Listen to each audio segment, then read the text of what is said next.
The Samsung Galaxy S21 Ultra 5G is a great smartphone and comes loaded with all the bells and whistles. I mean, if a phone that costs upward of $1 lakh isn't great, then there is something wrong with it, right? But being just great isn't enough in 2021. Now, as much as the Galaxy S phones have been known to offer the best all-round flagship experience, especially the Snapdragon-powered phones that we get outside in the US, over the years, the Exynos variants of the phones that we get over here in India have been receiving quite the flack, especially in regard to overheating. Which brings me to the burning question: does the Exynos 2100 chipset inside the Galaxy S21 Ultra 5G overheat? Let's find out. Hi everyone, my name is Aman Rashid. You're watching Mr. Phone and this is my review of the Samsung Galaxy S21 Ultra 5G. Now before we start, please take a moment and subscribe to the Mr. Phone YouTube channel if you haven't yet, and do hit that bell icon so that you're notified whenever a brand new video drops on the channel. With that said, let's get started.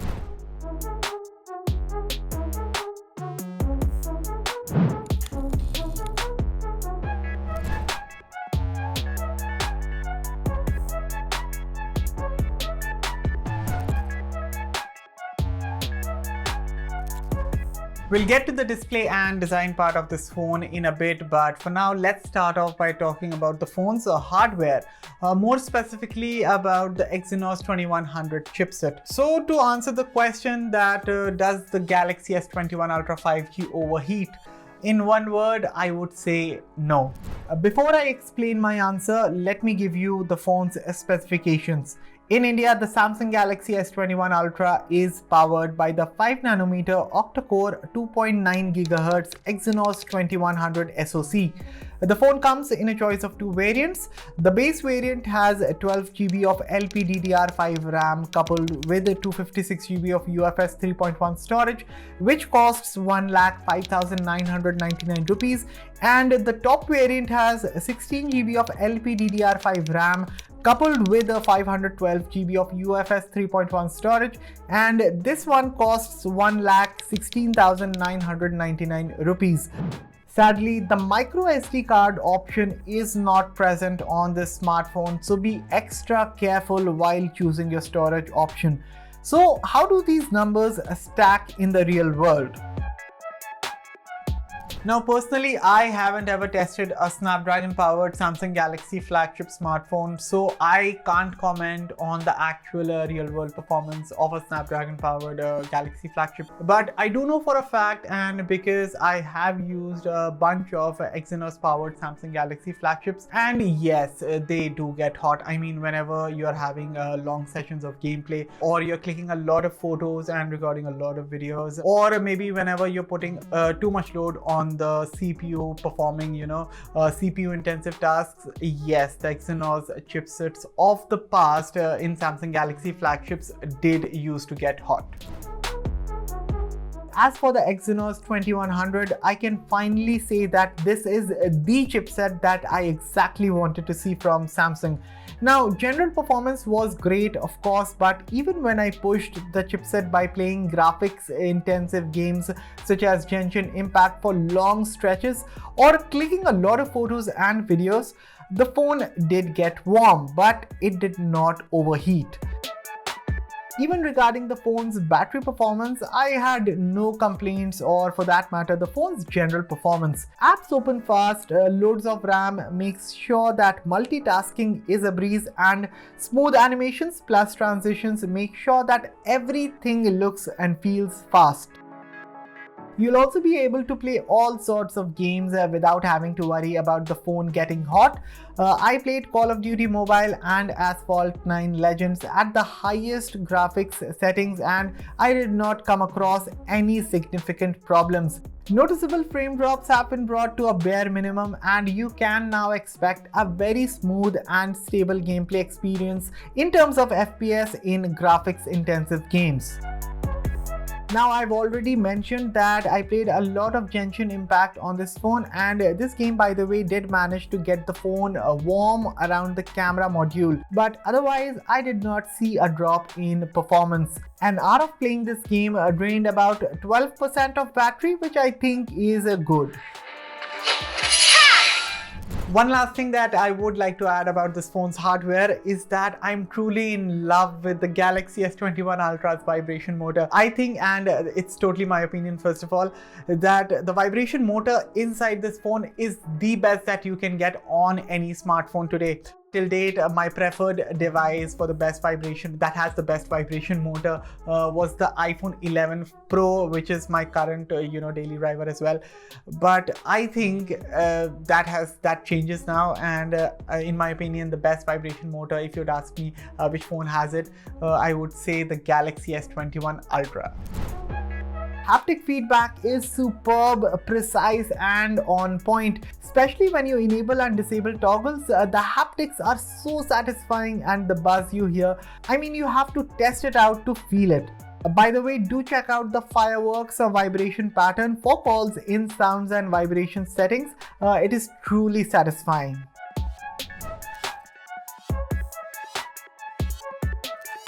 Okay, so now that I have already touched down upon the phone's hardware, let's also talk about the phone's software first, before jumping on to the design, display and cameras. So the Samsung Galaxy S21 Ultra 5G ships with One UI 3.1, which is based on Android 11. And I've already experienced One UI 3 on the Samsung Galaxy S20 FE, and on this phone, the software experience only gets better.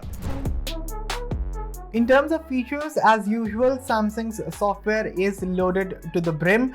For that matter, the Galaxy S21 Ultra brings a few neat features of its own along with One UI, which I feel are very good. For example, you can now change the video resolution directly from the viewfinder. It's right there, and no more you need to specially go into settings.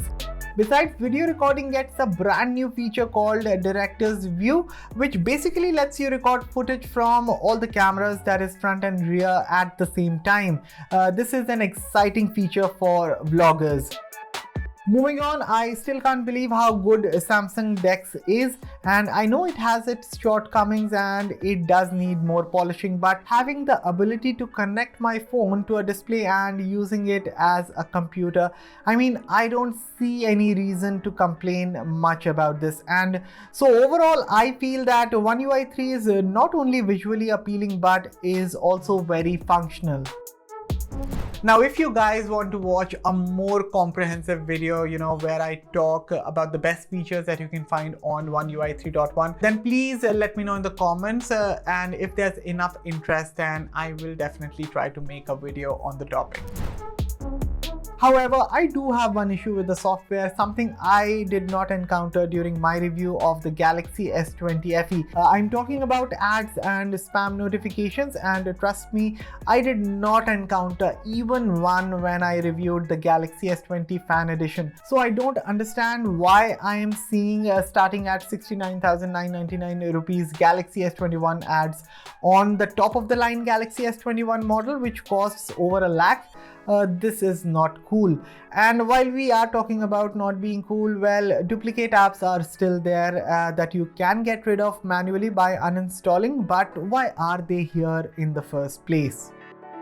Although a pleasant surprise is the inclusion of Google Discover when you swipe right from the home screen. Now you can still opt to use Samsung Free instead of Google's offering. I mean, that's totally your choice. For me, Google Discover is here, Samsung is listening, and I am happy about it. Rounding this off, and I will only say that overall One UI 3 is a very capable software. It comes with loads of features, and to be honest, it is evident that Samsung's software has evolved over the ages, and in a good way, of course.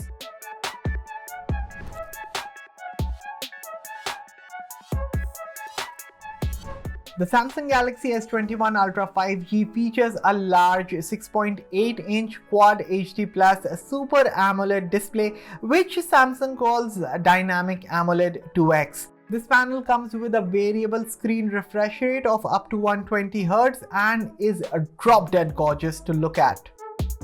In terms of quality, there's no doubt that this is one of the best displays that you can get on a smartphone right now. Colors look punchy, you get wide viewing angles, content looks great, and it gets plenty bright whether you use it outdoors or indoors. A welcome addition is that you can now use the display refresh rate set at 120Hz along with Quad HD Plus resolution, something that wasn't possible to do in the Galaxy S20 series. As for the design and build, this is a large phone and there's no denying that. However, the matte texture on the rear, the shiny aluminum frame, the way the frame merges into the phone's body, and the large camera module makes this a very good looking smartphone. By the way, both the front and rear glass is protected by Corning's latest Gorilla Glass Victus. That said, this is without a doubt a very heavy smartphone and at the same time very cumbersome to hold. To be honest, I did face a lot of difficulties while using the phone with one hand, not to mention that the phone is also very slippery. So if you are okay with the fact that you can live with a smartphone which is not only large but also very heavy, you won't regret purchasing the Galaxy S21 Ultra. Moving on, the phone's power button is situated on the right while the volume buttons are found on the left. These buttons are extremely clicky and offer amazing tactile feedback. At the bottom, there's a USB Type-C port, a primary microphone, the dual nano SIM slots, and a speaker grill. At the top is the phone's earpiece, which also doubles up as the secondary speaker, and a couple of microphones are also present. Beneath the display is the second generation ultrasonic fingerprint sensor, which has a 77% large surface area in comparison to the first generation sensor found on the Galaxy S20 series. Now initially I did think that the fingerprint sensor on this phone was quite finicky, but over time as I've developed the muscle memory and I now have an idea about the placement of the fingerprint sensor, I can say that I have no major complaints in regard to its accuracy or its speed of unlocking the device. You'll be mesmerized by the Galaxy S21 Ultra's OLED display because this really is one of the gorgeous displays you can get on a smartphone. Trust me, you'll have a blast watching movies, playing games, or simply browsing your Instagram feed on the smartphone. In terms of audio performance, the stereo speakers on offer are very pleasant to hear. Not only are they loud, but they also sound very clear and crisp. क्योंकि मैं एक फुकरा बाकी सारी दुनिया genius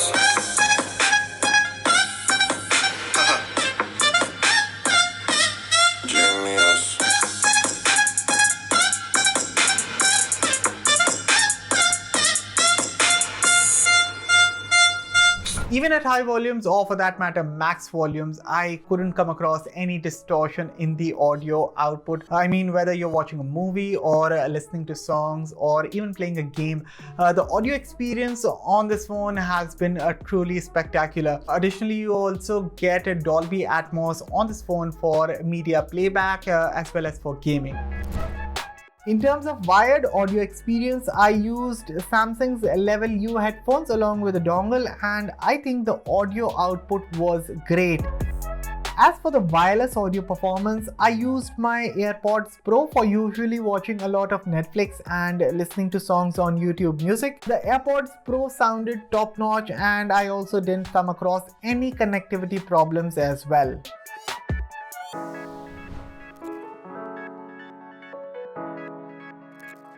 The Samsung Galaxy S21 Ultra 5G gets a 5000 mAh battery under the hood, which supports 25-watt fast charging, 15-watt fast wireless charging, and 5-watt reverse wireless charging. Battery life on this phone has been amazing. The Galaxy S21 Ultra is easily a one-day phone if you are a heavy user. A casual user can even get about a day and a half with ease. That's not all. During my testing, I thoroughly tested the phone with the display resolution set at Quad HD Plus along with a 120Hz screen refresh rate, and still I never had a feeling that the phone might end up running out of juice earlier than usual. Surprisingly, standby times on this phone are also greatly improved. I mean, about a 4% drop in battery overnight, I will gladly take it. Although one gripe that I do have with this phone is that it maxes out at 25 watt in terms of wired charging speeds. Considering phones which cost about 30,000 rupees these days and can go from 0 to 100% in just about 30 minutes, I really think that Samsung needs to up their game in this department. Taking around an hour and a half to fully charge the Galaxy S21 Ultra from 0 to 100% is just not cool. And besides, you no longer get the charging brick inside the phone's box. So yeah, there's that as well. In terms of connectivity, of course, the phone is 5G ready for the future. It also supports most of the major Wi-Fi bands along with support for the latest Wi-Fi 6E standard. This phone also comes with Bluetooth 5.2 and NFC. Throughout the review period, I tested the Galaxy S21 Ultra on Jio's 4G network and I did not face any major connectivity problems or call drops.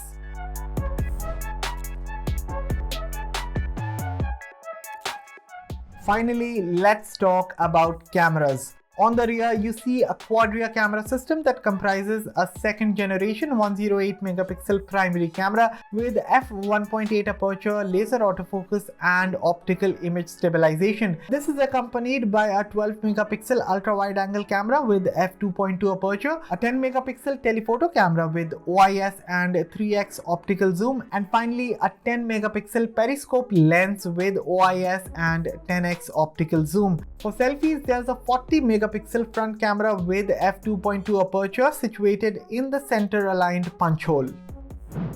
In terms of performance, the Galaxy S21 Ultra's main camera captures detailed 12 megapixel pixel bin photos by default.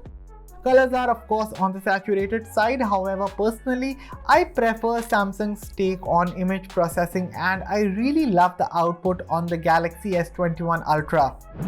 As for the photos taken in full 108 megapixel resolution, the level of detail is on another level. Overall, photos look crisp, sharp, and the dynamic range is excellent. The ultra-wide-angle camera on the Galaxy S21 Ultra offers a pretty wide field of view. Photos look good in terms of color reproduction and dynamic range. In terms of details, of course, this lens comes nowhere close to the main 108 megapixel primary camera. That said, go near an object and the ultra-wide-angle lens doubles up as a macro lens. And this time around, in terms of close-up photos, details are extremely sharp and the colors pop. And while we are talking about details, both the 3x telephoto camera and the 10x periscope lens capture some amazing pictures of far-off objects. Also, while we are on the topic of zoom, how can I forget and not talk about the much advertised 100x space zoom feature? While I don't see it as a feature that I would use very often, but I also don't see it as a gimmick anymore. Actually, I managed to take a photo of a full moon, and I know it is not the most detailed photo in the world, but being able to capture a half-decent photo of the moon from a smartphone was simply an eye-opener for me. Respect. In terms of clicking photos at night, I was once again impressed by the overall performance of the camera. While night mode does help in getting brighter images whenever the need is, partially thanks to the bright night sensor, it is the photos that I took without a night mode that made me realize how good the phone's still photography skills are during the night. Coming on to the front camera, the 40 megapixel lens at the front takes some amazing 10 megapixel pixel binned photos by default. The camera now lets you choose a color tone for your selfies that is natural or bright. Personally, I went ahead and made the setting to natural. In well-lit conditions, the camera does a good job of capturing colors and dealing with skin textures. During not so ideal lighting conditions, sometimes the colors do appear to look a bit washed out in photos, but nothing major. As always, it is the portrait mode that made me go in awe. I have said it before and I will repeat it again. According to me, I don't think that any other phone does better portrait mode than a flagship Samsung Galaxy smartphone. As for videos, the Samsung Galaxy S21 Ultra 5G can shoot 8K videos at 24 frames per second from its main camera. Apart from that, all the lenses at the back and the front can record 4K videos at 60 FPS. In terms of general performance, videos shot during the day exhibit good color reproduction and dynamic range. Whether you shoot at 4K or Full HD, the resulting output is pretty good overall. While the stabilization is handled well in both 4K and Full HD, I actually felt that the pans and movements were slightly better in Full HD mode. By the way, the Super Steady Video mode is also able to record some of the most smooth looking videos that you can get on a smartphone. Moving over to the footage shot during the night, and I would only say that this is the best smartphone camera that I have ever used to shoot videos at night. I mean, it is not just the colors or details that look good during the night, but the way this camera kept noise and distortion at a bare minimum is just amazing. Selfie videos are once again pretty neat. I mean, the front camera is able to capture a lot of details. Sharp exposure handling is good and stabilization is also on point. What do you guys think about the stabilization? I think it's fine. It looks good on the phone's screen, but still let me know in the comments what do you guys think, and also let me know about the audio quality. I would like to mention two cool features before I close the camera section, that is Director's View and Portrait Video. This is Director's View on the Galaxy S21 Ultra. As you can see, all the cameras are right now being utilized to record the video. So I just shifted to the normal camera, the primary camera, and this would be the telephoto camera, and this is the ultra wide angle camera. This is perfect for vloggers who like to talk to the camera and show what's around them. So yeah, this is the Director's View on the Galaxy S21 Ultra 5G. Now, just like other phones that do portrait videos, the Galaxy S21 Ultra is also not perfect, but if I have to choose the best phone that does portrait videos on the market, then without a doubt I will go for the Galaxy S21 Ultra.